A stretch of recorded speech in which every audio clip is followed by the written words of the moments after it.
What's going on, guys? It's Chad. We're over here on some Black Ops 6 Zombies. Brand new update dropped a day or two ago at this point, and I've yet to play the new Zombies map. I've been hearing people hype this one up like crazy. Specifically, all of the people that like played the older Call of Duties enjoyed like more like big Easter eggs and stuff. Now, apparently the Easter egg on this one is massive. I don't really know anything about the Easter egg. I've watched some streams of people like running around and doing some stuff, but I don't know where things are. I don't know the order of stuff, but I'm gonna try to figure it out as I go to some degree, I guess. We're gonna be playing Citadelle of the Dead. Franco. I have no idea who these people are. I thought...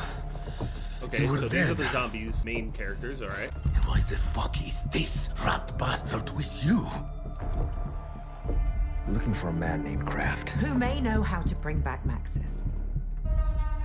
How many times has this Maxis character been in these stories? They seem like pretty, like, central to the shit. Who are you? I'm the one who's gonna kill your boss. That a problem? Shit! Stay on comms. Guide us to Kraft. And try not to kill Beck. Okay, it didn't even load me into the game. I'm gonna go with the GS45s because once they're Pack-a-Punch, which I can hopefully figure out how to do quickly, I heard that it was pretty straightforward to get to the Pack-a-Punch, and then everything after that point is... yeah. So if you guys want some more zombie stuff in the future, let me know down in the comment section and by leaving a like on this video. I could try to do a video on trying to do the entire Easter egg. Apparently it's massive. Looking at the length of some of the videos, the Easter egg videos for Citadel over Liberty Falls and Terminus, they're definitely longer. So this is for sure the biggest Easter egg in this game, for sure. Yeah, see, there's like a whole marker I don't know, any good spots to run around? I mean, this doesn't seem like a bad area over here to just run in circles at. I've heard that they reduced the overall amount of manglers and shit that spawn, but this is an entirely new map, so they might spawn different specials. I don't know. From what I understand, though, the manglers were on both of the ones before this. Where am I supposed to go? Can I open this? Oh, I can. Let's go this way. I'm gonna have to figure out like where the armor and other stuff are too. Headshot daiquiri. I feel like I need money to open shit. Yeah, pop this open. You do know. I saw in the trailer though that I think you can open it by shooting a can. I assume you go through here.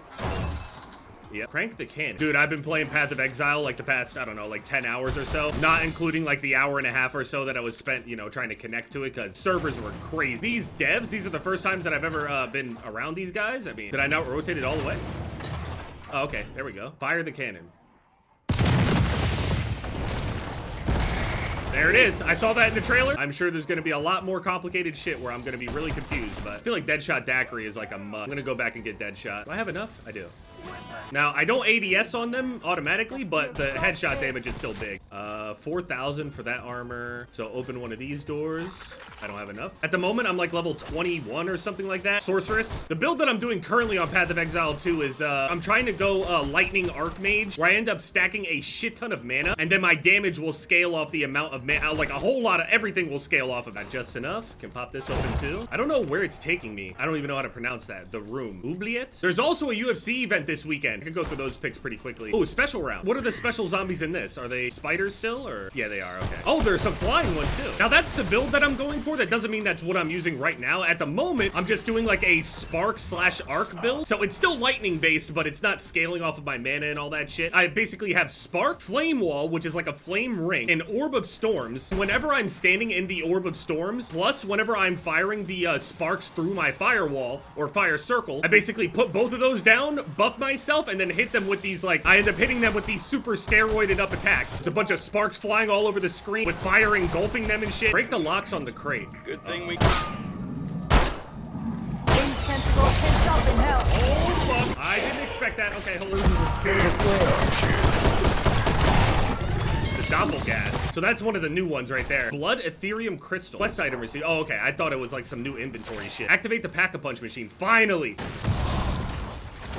Oh, the path's right here. So I need 5K, and then these weapons will actually be good. And we got the 3-plate right here. I think I'm gonna get the upgrades and stuff and then start opening the rest of the doors. All right, let's kill them, and then we'll just run around this room then. We wanna get Pap, and then gonna probably need PhD Flopper too. I don't even know where that is though. Path of Exile is actually difficult. When they were saying like it's the Dark Souls of ARPG, they weren't lying. Like you actually are like trying to roll out of the way and shit. And the bosses and everything hit really hard. I got killed multiple times in the same location. And I actually had to think about the shit that I'm doing. Because I played Diablo, Diablo 4, Diablo 3, a little bit of Diablo 2, nothing crazy though. I played Last Epoch. It was definitely harder than Diablo. But this is definitely another step up. We can look at the new Pack-a-Punch camos. Yeah, fuck it. Ooh. This is kind of nice. It's like leopard print. Yeah, see, that hurts me right there. So I really got to figure out where PhD Flopper is. I'm actually really happy I played Last Epoch as well because it made the crafting system and shit on Path of Exile less scary. So there's a UFC event happening. It's Pantoja against Asakura. I honestly think that this fight order is like really weird. They have a super high level featherweight fight. Movsar Evloev versus Aljamain Sterling. You guys heard me talk about Aljamain Sterling before. He was fighting Sean O'Malley. I picked him. He lost. Wait, what is this? A stamp.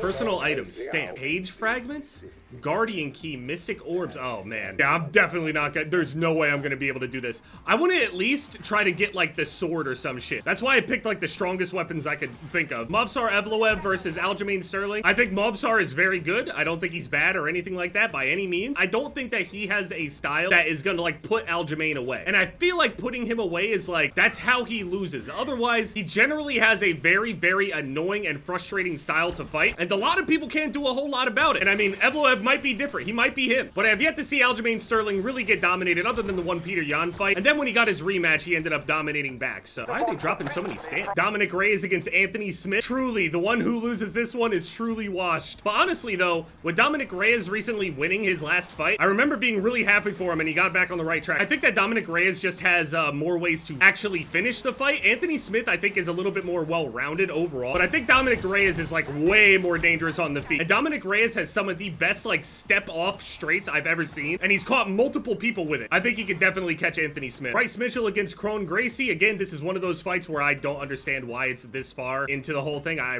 don't get it. It feels like a prelim fight in my opinion, or at the very least Evloev and Aljamain Sterling. For as important as that fight is, it should absolutely be on the main card, but I have to remember the machines down here. Pop this open. Where do we go now? Quick revive? Yeah, actually, I'm gonna need this because I'm gonna take a little bit of damage for now. I still need PhD Flopper. I don't think this is the best room to do this in, but and now they're gonna funnel all through here.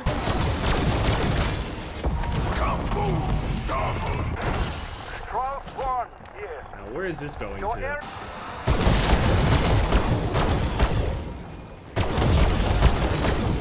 Okay, where do I go now, though? Okay, I gotta figure out where that is. Okay, Stamina-up's right there. PhD Flopper. I might need Jug, too. Fuck. I'm gonna get Jug. I have to. Oh, I have to go over here? Cave slide. What the fuck? Does this flush me all the way back to, like, the beginning or something? It does. Wait, what is this? Fast travel. Teleport to the entrance hall. Oh, okay, that's handy. Okay, so it took me all the way over here. Not really what we wanted. I'm running in a circle and I don't see anything. There's got to be something I interact with that, like, that's really what I was afraid of. I figured something like that was gonna happen, but I still have no idea where the PhD Flopper is. Okay, I'm gonna grab this. They said to interact with this door over here. There's no prompt for it. Oh. Oh, that's craft. I know who you are and why you are here. The Sentinel artifact. I have no idea what that is, I'm gonna be honest. You will first need an amulet hidden in this castle. Listen closely. Our Oculus tools. I gave you the means to find the amulet. Now hurry. How are people figuring out these Easter eggs, dude? There's no notification or anything for this to, like, let me know. That's really what I was afraid of. I have to do shit like that. Like, there's no way I would just accidentally stumble upon some shit like that. It says he gave me the means to find an amulet. Now, I have no idea. I don't want to look everything up. There's no way I'm gonna make it any further without it, right? Okay, let's upgrade these again. Let's see what our camo turns into now. Ooh, the watermelon. Maybe there's something over in this area over here, in this, like, courtyard area. I didn't really search around this one that much. There's still no PhD Flopper. Bastard sword. Oh, I got the sword. Oh, shit. So the sword, dragon bastard sword. Why isn't it glowing like the other shit, though? Maybe I can pack-a-punch this? Okay, so now I have the sword. Maybe there's something I interact with in here? I, like, knocked a book over or something. What was that? Antique? Dude, I'm about to just start holding square on everything. I don't understand how interacting with books is gonna get me anywhere, though, but to be fair, I mean, he told me to find an amulet, and I got a sword. I don't even think this is right. I'd rather fight a doppelganger 3 times instead of deal with one abomination. So annoying. How much does this do? Oh, it does some damage. All right. It's around 24, and this isn't even upgraded. This is probably as far as I go. Shit, yeah. There's no way I'd figure that out on my own. I'm gonna go upgrade and then survive as long as possible, I guess. Bryce Mitchell against Crone Gracie. Crone Gracie is, I think this is just a, like, easy, not so dangerous tune-up fight for Bryce Mitchell after his, you know, last showing. Want to make sure, you know, he's not in too much danger, knockout power-wise. So, okay, let's see what PAP 3 looks like. Oh, shit. I don't even know what to describe this as. Watermelon mint? Maybe off of this wave I could pack-a-punch the sword. I feel like I can't even pack-a-punch the sword though for some reason. Probably because like in the trailer, it doesn't look like they're pack-a-punch. They have like elements. I don't know how to get elements on it though. Current weapon can't be upgraded. Yeah, see? I knew it. I'm so sad about it. Oh, wait, machine. PhD. Big, okay. Now I can survive a lot better. Oh, fuck. Well, good thing I just got it. I got Bryce Mitchell on that fight. Cyril Gahn against Alexander Volkov. Gahn has beaten Volkov before, and I think he'll be able to do it again. Volkov is good, but I just think that Gahn is better. Gonna be a tit-for-tat kind of kickboxing match. They're both high-level kickboxers, so we might see a finish in there. You know, I think that these guys are capable of hurting each other, can catch each other with some slick shit, and they know how to follow up really well and do have, like, good finishing instincts. Cyril Gahn doesn't hit the hardest, but when he catches people, he's very good at, you know, putting people on the back foot instead of, you know, dancing around the outside all the time. When he has people hurt, he knows to swarm on them, but he won't always do it. He's a very, very cerebral fighter. I think Volkov is good. Volkov could win, but I just think that Cyril Gahn is better. I know ever since Cyril Gahn ended up getting taken down and subbed by John Jones so quickly, a lot of people think that Gahn can't wrestle or grapple at all. That's not true. He absolutely can. He just wasn't ready for all of that yet. But against Volkov's grappling, he should be fine. Shavkat Rakhmonov against Ian Gary. It's two undefeated fighters, 15-0, with a pretty decent finish rate, but not, you know, entirely dangerous all the time, versus 18-0, where all of them are finishes, submissions, and knockouts. Shavkat is one of the most dangerous fighters on the roster overall. He comes in there to finish people. He has never seen the belt. Now, he does have weaknesses and stuff like that, and I think that Ian Gary can actually exploit those. I just don't know if he'll be able to exploit them so well, for I'm pretty sure it's supposed to be 5 rounds. He has to basically stay out of danger, use his superior footwork against Shavkat, and use his speed against Shavkat. If he stands there in the pocket with Shavkat, he's gonna get hurt, like bad. And I'm sure he knows that, but Shavkat is like a marauder, dude. When he stands there in the pocket, his head movement and defense might not be, you know, incredible, but the guy has a really good chin. He will keep striking all the way until he's out cold. This guy is not afraid of shit. Okay, exfil is all the way up here. Okay, trying to get out. I'm exfilling. I'm going. I also have a chopper gunner, so I should be able to get out of this pretty easily. I have to make it towards the cannon up here. I can just shoot at my feet and I should be fine. Gotta fight through the waves of them. And now, we use the chopper gunner and mow down every single thing that's here.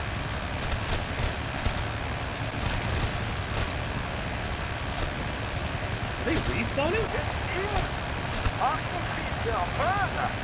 Where the fuck are these guys? I can't get out. Wow, this is crazy. I used the whole chopper gunner and all of the specials like stood inside of the buildings. I think it's bullshit that if you don't clear them out in time, it immediately just gets eliminated. Why doesn't it just fly away and say that it's not clear then? I mean, the map is crazy. Seems super high quality. Obviously, I just don't know all of the Easter egg steps, but I think Ian Gary can win. I think that he has the skills to absolutely beat him, and a part of me really wants to pick him, but part of me just feels like Shavkat is gonna be able to catch him. Even if it's not on the feet, I feel like Shavkat could take him down and like submit him or something like that. I'm gonna pick Shavkat mostly because he has more ways to actually win. Ian Gary has to be almost perfect throughout this whole thing. Then the main event, Pantoja against Asakura. Asakura is new to the UFC and immediately is getting a title shot, which is crazy and definitely not. They're trying to do something with the flyweight division. They want like a bigger star there to have the belt. This is obviously what they're trying to do, but Asakura isn't ready. I don't think he is. His story overall is really cool. I think Asakura is super entertaining. I think he's marketable, and I think he can win. I just don't think that he really has that big of a chance. Pantoja has been fighting higher competition for longer, and Asakura has lost to worst fighters out there. If you look at a lot of the fights that he's won in a lot of his highlight reels, he's like throwing grounded knees and stuff. This is in the other organizations, which number one isn't even allowed. So he doesn't even have some of his biggest weapons, which are grounded knees. Standing knees are still good. His grounded knees, he's not going to be able to do that. So a lot of those highlights don't really mean as much because the rule set is limiting him a little bit from what he's used to. On top of that, the fights where he lost, he does not look good, man. He does. There are times where he's been outstruck, other times where he's been outgrappled, and I think Pantoja can do both.